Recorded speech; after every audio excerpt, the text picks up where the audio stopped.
Graça e paz, família de Deus. Hoje eu gostaria de falar sobre o amor de Deus.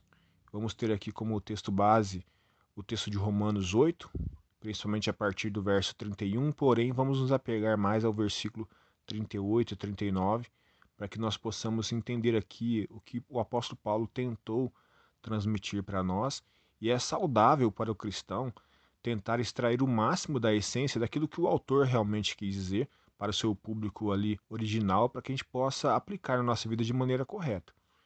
Então, no versículo 38, por exemplo, Paulo fala algo muito importante. Ele diz, porque estou convicto, ele se referindo de que nada pode nos separar do amor de Deus, e no final do versículo 39 ele diz que está em Cristo Jesus. Essa convicção foi gerada no coração do apóstolo Paulo e no seu espírito por um motivo. E para isso nós precisamos entender desde o primeiro versículo desse capítulo para que a gente possa atingir uma compreensão melhor do que aquilo que ele está falando. Para que nós possamos entender o que gerou essa convicção na vida do apóstolo Paulo, eu gostaria de fazer uma ilustração aqui, falar de uma ilustração para nos ajudar a entender isso. Muitas pessoas hoje, por exemplo, querem se apropriar dos benefícios do reino de Deus sem se submeter ao reino de Deus. Querem as promessas como essa do apóstolo Paulo, que ele deixa bem claro nesse capítulo, querem as promessas, os benefícios desse amor, mas não querem se submeter àquele que dispensa para nós esse amor, aquele que ministra sobre nós esse amor, mas também ele espera algo de nós, ele espera uma resposta de nós. Ele nos amou antes, nos amou primeiro, mas ele espera que a partir do momento que recebemos esse amor, a gente ofereça a ele uma resposta àquilo que ele tem feito por nós. E nós podemos usar aqui como ilustração que eu disse, nós vamos colocar aqui, nós moramos no nosso país aqui, o Brasil, e nós mudamos de país. Um exemplo, vamos para Portugal. E nós chegamos em Portugal e queremos viver em Portugal conforme nós vivíamos aqui. Queremos viver como que se as leis de Portugal fossem iguais às do Brasil, a cultura de Portugal fosse iguais à do Brasil, e nós vamos ter problemas com isso. Porque quando nós mudamos para Portugal, temos a obrigação de submetermos a lei e respeitarmos a cultura daquele país.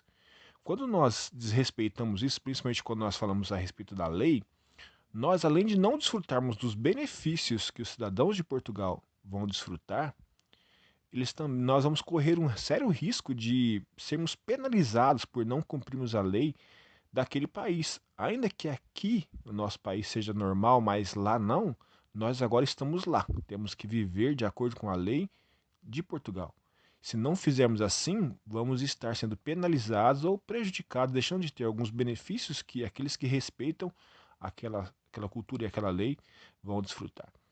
Então o que acontece, como eu disse, muitas pessoas tentando se apropriar, o que acontece é isso, as pessoas querem viver como se fossem do reino de Deus, como se estivessem no reino de Deus, mas apenas para desfrutar dos benefícios e não submeter aquilo que o Senhor espera de nós.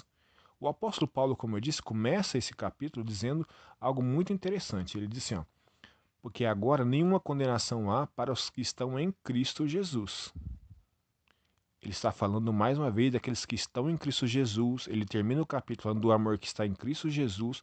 Ou seja, esse capítulo é direcionado para aqueles que estão em algum lugar, estão em Cristo Jesus, estão no reino de Jesus, estão ali agora em outra expectativa de vida, uma outra compreensão, ou pelo menos deveriam estar. O apóstolo Paulo continua dizendo que não andam segundo a carne, mas andam segundo o Espírito.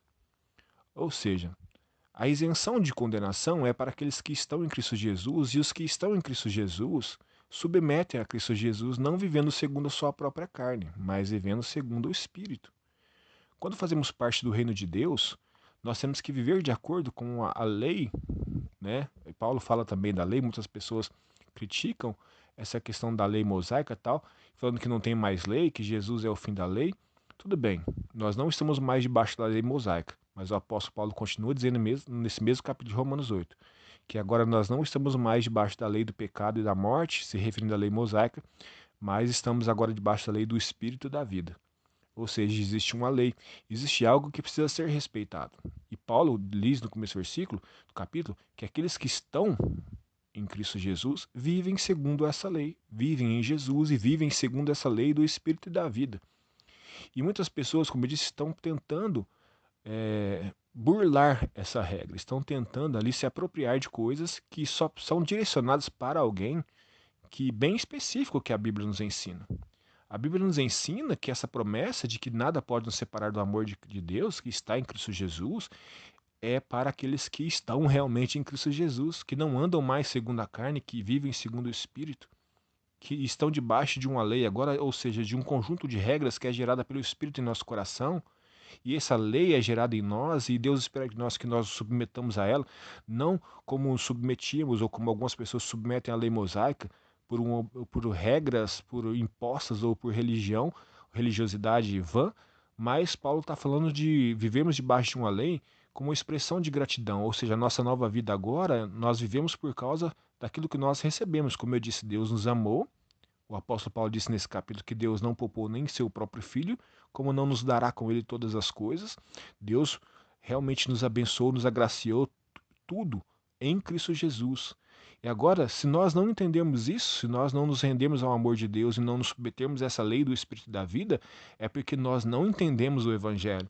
Nós não temos o direito de exigir de Deus ou ficarmos falando que estamos debaixo dessa cobertura, dessa graça maravilhosa de Deus, se nós não entendemos o que Deus realmente espera de nós. Nós precisamos nos voltar para a verdade do Evangelho, entender que há promessas maravilhosas, sim, na palavra do Senhor, há promessas maravilhosas nas Escrituras, mas essas promessas são para pessoas que são direcionadas, essas promessas são as pessoas que reconheceram o Evangelho, que aceitaram a Cristo, e segundo o apóstolo Paulo, ele fala aqui de uma intercessão, ele fala também de uma esperança, mas ele fala de uma justificação. Essa esperança é para aqueles que são justificados, que não há mais condenação nenhuma sobre ele por causa de Jesus. Essas pessoas que entenderam realmente isso, elas crucificaram sua carne. Crucificaram e agora não vivem mais de acordo com sua própria vontade. Observe que a ênfase desse texto é aqueles que estão em Cristo Jesus, o amor que está em Cristo Jesus. E vejamos o que Paulo diz quando ele escreve aos Romanos também, no capítulo 6, versículo 3. Ele fala, não ignoreis, porque se nós somos batizados em Cristo, ou seja, inseridos, imersos em Cristo, nós também fomos batizados na sua morte. Ou seja, nós fomos batizados também na morte de Jesus e crucificamos a nossa própria natureza e agora vivemos de acordo com aquilo que o Espírito Santo ministra no nosso coração e espera de nós. E essa promessa de que nada poderá nos afastar do amor de Cristo Jesus, essa promessa é para um público bem específico, é para aqueles que entenderam isso, que aceitaram o batismo em Jesus, mas também entenderam que foram batizados na sua morte. E essa convicção dessas verdades e o anseio no coração de viver essa verdade é que fazia com que Paulo tivesse a convicção que ele disse, porque eu estou convicto de que nada pode se me separar do amor de Deus que está em Cristo Jesus, porque eu estou em Cristo Jesus. Porque foi Cristo Jesus que nos justificou, foi Cristo Jesus que nos lavou, nos redimiu de todos os pecados, foi Ele que morreu por nós. É tudo que nós recebemos da parte de Deus, foi por intermédio de Jesus. Se nós não estivermos nele, nós não vamos desfrutar daquilo que a palavra diz que é para aqueles que estão lá, estão em Cristo Jesus. E louvado seja Deus, porque Deus nos dá a oportunidade de estarmos lá, mas tudo por causa do sacrifício de Jesus, e cabe a nós, ao entendermos o privilégio que temos, por causa daquilo que foi nos conquistado, nos lançarmos nisso. Porque veja bem, o que Cristo fez, ele deu-nos o direito de vivermos nele.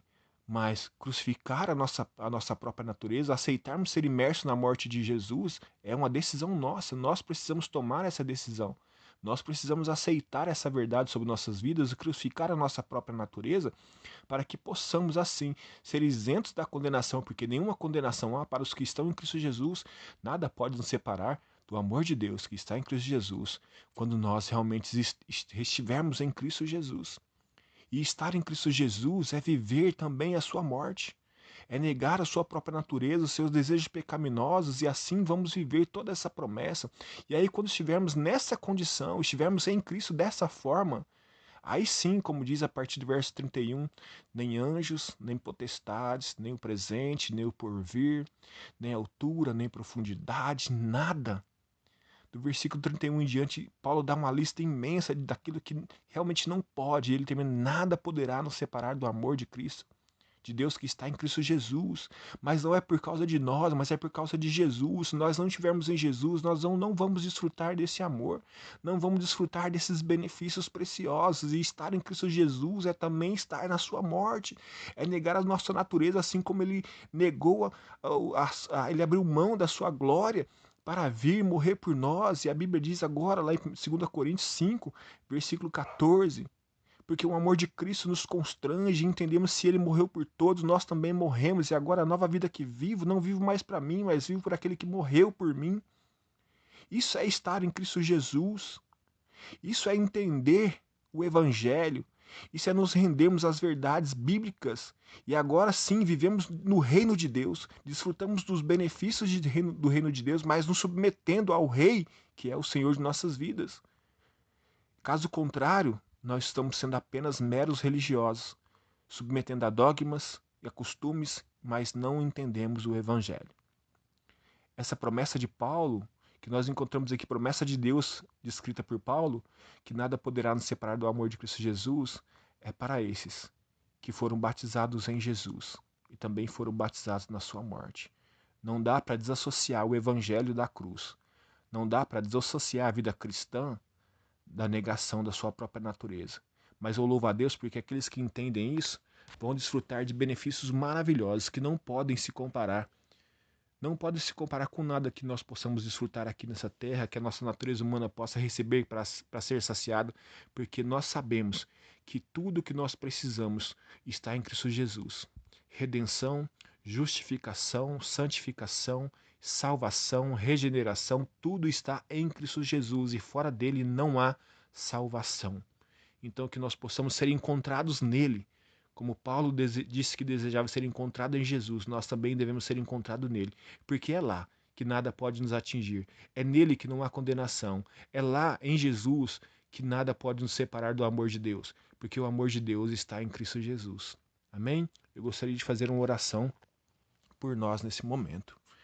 Deus Todo-Poderoso, Tu és o nosso Pai e também o nosso Rei, aquele que nos ama com amor incondicional, mas aquele que rege nossas vidas, aquele que reina sobre nós, aquele que coloca sobre nós uma lei chamada lei do Espírito e da vida, uma lei que aqueles que realmente foram sepultados com Cristo no batismo, eles submetem essa lei não para conquistar algo, mas com alegria, Senhor, porque já conquistamos algo, porque fomos salvos, porque o Senhor nos amou primeiro e se ofereceu por nós, e assim deu-nos o direito de serem feitos filhos de Deus. E nos deu o direito de estarmos em Cristo Jesus, desfrutando de todas as maravilhas e benefícios que nos são prometidos no Evangelho.